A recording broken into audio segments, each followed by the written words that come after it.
Good morning. I'm going to tell you guys a story this morning. I'm sure some people will enjoy it and some people won't. I do know figured out how to turn my thumbs up and thumbs down. I talked to a computer friend of mine. He even showed me how to turn off comments and everything else. But anyway, I will tell you the story. Now you got to visualize either your parents when they were young, very young, or your grandparents when they were young. More likely your grandparents. You gotta visualize this, 13-and-a-half-year-old boy in Arkansas. That's where I was at the time. Pulling onions, picking strawberries. Pulling onions, you pull them up and tie them in a string and went to market. But anyway, since I left home about 10 years old, by the time I was 14, it was getting pretty rough. It was about 1944, I believe it was, yeah. And the war was raging, full steam ahead. So I was getting pretty rough. I was working down on a farm, plantation more or less, in Arkansas, working for Scrip. Back in them days, every farm had its own money. They called it Scrip. You can go Google it. Anyway, basically he was a slave. But you had to spend that money on it was good at their stores or their facilities. It's called Scrip. But anyway, I decided to leave. So I had to sneak out there in the middle of the night because I owed them money. Owed them Scrip. But you only got paid 3 cents a day, something like that. And your expenses were about 5 cents a day. Of course, they fed you, they clothed you, housed you, basically like a slave. And you was never going to get free, period. The more you stayed, the further you got in debt. I think I owed them a dime. So basically, I was a slave for a dime. But anyway, I decided to leave. And I've got contact, stayed there enough to get in contact with my aunt that lived in Westmoreland, California. You can Google that, people. And it's down by the Salton Sea. It's on the opposite side of, now they call it Slab City. It used to be an Air Force base.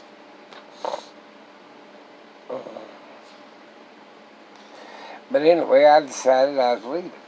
So I grabbed up my little bundle of rags that I had. I think I had another shirt, a pair of pants, and a pair of shoes. Big bundle. Besides what was on the back.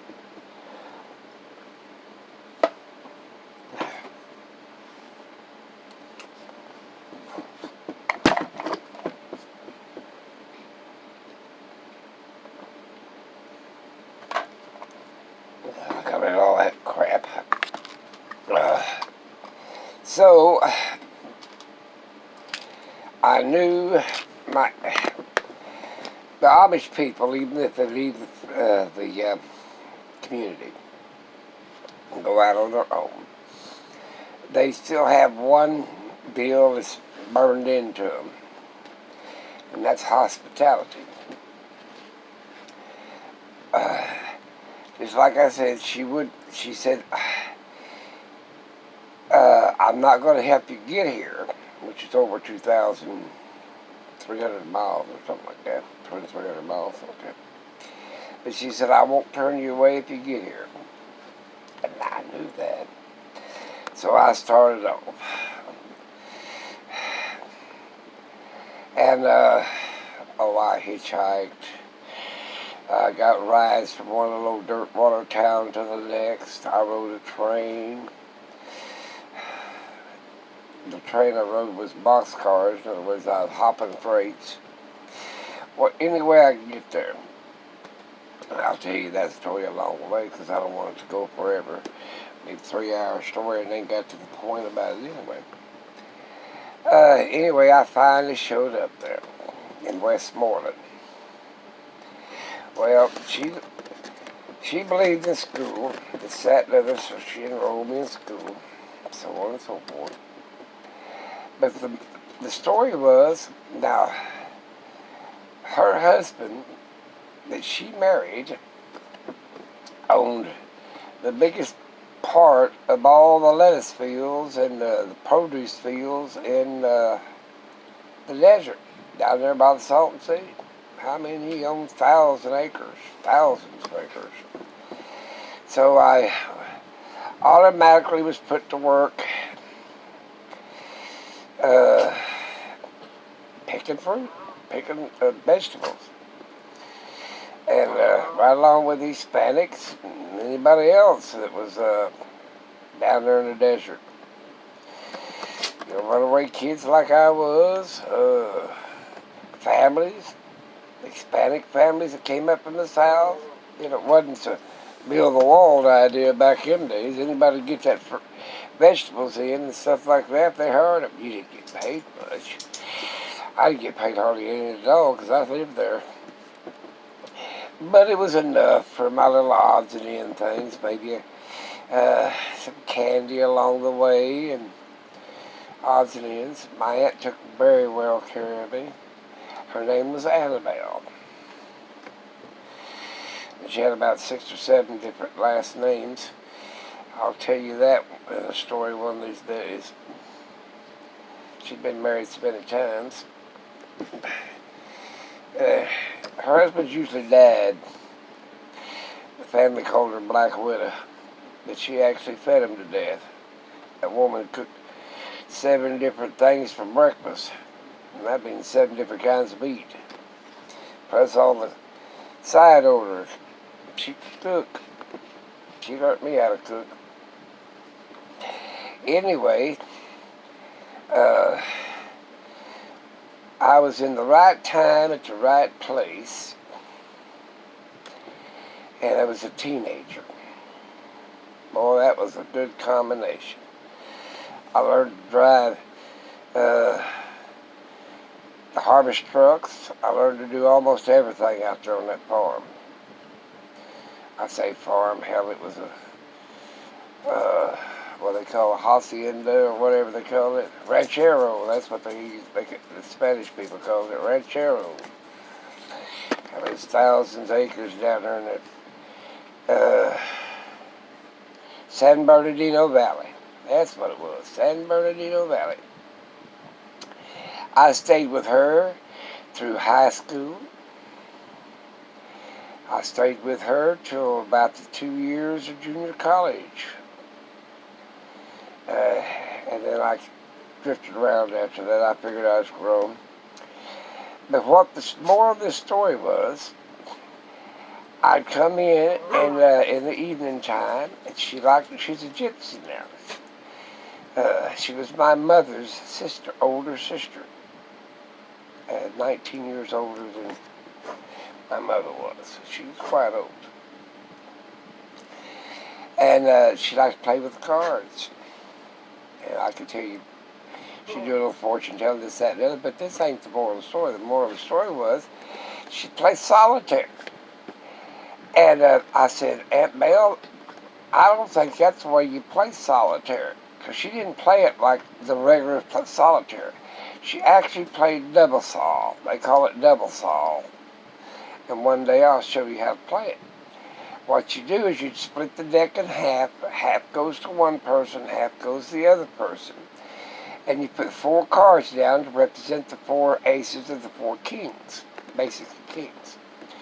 And you play 1 card at a time, And if you can, first, if there's an ace, you put it over the side. Just like you would play solitaire. And then the moral of the story of this deal is running out of cards first. And then you played black on red, red on black, in suit, at 1, 2, 3, 4, or, whatever. But you could also play on your against your partner. You could go either way on him. If he had a 6, you could get a 5 or a 7 and put it on him. So that way you can run out your cards faster. But she would play this by herself. Here comes the moral of the story. I said, well, Aunt Bill, why don't you play single sol? And she said, oh, I got a chance of losing then. I said, okay, that's the name of the game, is a chance of losing. You can't complete the game of a single sol. She said, but I can complete the game of double sol. And I'm thinking, well, yeah, but you're playing both sides, just your side and the other side. She said, that way I got a chance to win it, I got a chance to lose it. I sat there and scratched my head for about an hour. And she taught me how to play, so sometimes we'd play, I took one side and she took the other, but she'd play it by herself. And I thought that was the strangest thing I'd ever seen in my life, playing a game, both sides. So in other words, like she said, I have a 50% chance to lose it and a 50% chance to win it. But I'm gonna win one way or the other on every game. I said, yeah, because you're playing both sides. But she said that way I ain't disappointed and it keeps my mind busy. And I thought to myself, and I still think of her this day, that, she found a game that she was going to guaranteed to win or guaranteed to lose, but it didn't hurt her feelings either direction. And I took that away in my life. That's why I like YouTube. You're not going to lose, you're not going to win, but it does keep your mind occupied, and it makes you, and you're happy. I mean, that's what I put up videos for. It keeps my mind occupied, keeps sort of a record, and I'm happy about it. But like I said, I can get very disappointed in some people. But I've met so many friends here and good people that I'm going to make, like I said, I will lose sometimes and I win sometimes. But I win more than I lose. Or more that makes me happy. So therefore I'm still going to make videos and tell stories. Aunt Belle was quite a person. I'll give you a hint. She had 22 kids. And they all came out of one husband, even though she was married 7 times. Came out of her first husband, 22 of them. I know why he died. You guys take care. Have a great day. And sit around and remember your own little old stories of life. It makes you happy sometimes. Overlook the bad ones. It's like playing that game. You're going to win 50% of the time. You're going to lose 50% of the time. But don't concentrate on the losing end. Concentrate on the winning side.